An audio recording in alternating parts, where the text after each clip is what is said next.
Republican Congressman Matt Gaetz of Florida, who's part of Governor-elect Ron DeSantis' transition team. And you and I were together on the day when all of this started outside that election board office. You were standing outside with me. I appreciate you doing the breaking news with me on that day as we were learning about what would come about with the recount. So what do you make about the results? How big of a deal is this for the Republican Party?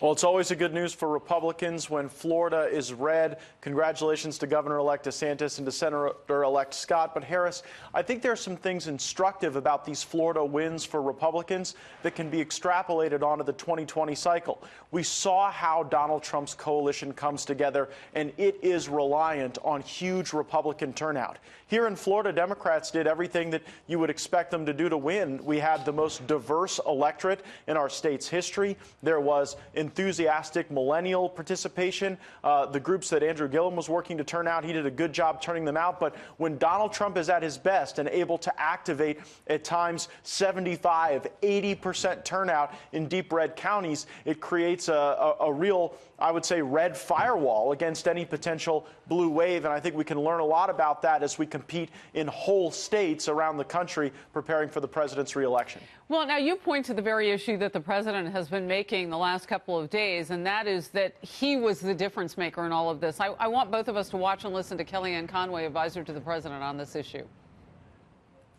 I think that Governor Scott and Congressman DeSantis ran excellent campaigns, but this president getting in there several times in those last 6-7 days really made the difference. And also him encouraging them not to bail on their clear victories.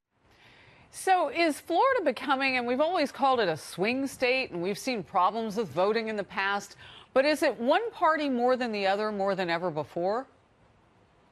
Yeah, I mean, I think Florida has benefited from unified Republican government, and voters did not want to make a change there. But to highlight Kellyanne's point, if you look at the places that had enhanced turnout, it was the two media markets where President Trump had made recent visits, in the Panhandle, where I reside, and in Southwest Florida. So, again, I think the president could take a lot from the fact that when he goes somewhere, he is able to gin up Republican turnout. Also important to note, in Florida, President Trump won no major party voters. That's non-Republicans, non-Democrats, by 4 points in 2020.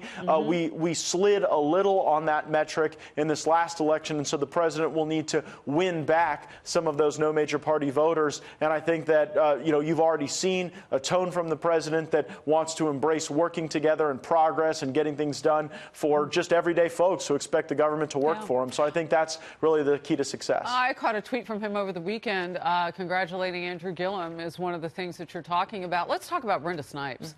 Boy, this just got weird. I mean, do we actually know that the misplaced 2,000 votes? And can you just take us, what are the facts that we know?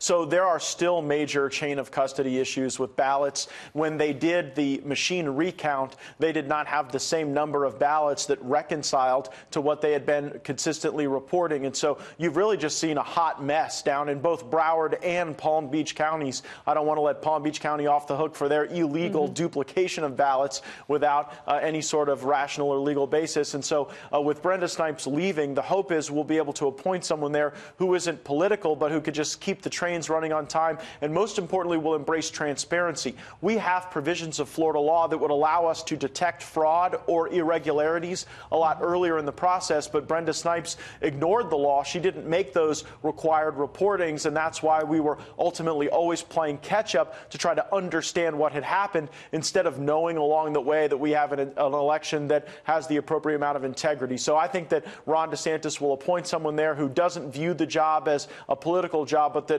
really is able to execute on the mechanics of running a clean election. Well, it was interesting because you talk about her politics, but, on the other side of the aisle, she messed up in a couple of primaries for Democrats, too. It just bogs the mind as to how long she could keep that job. She quit, though. She's gone. Congressman Matt Gaetz of Florida, great to see you. Thank you again. Thank you, Harris.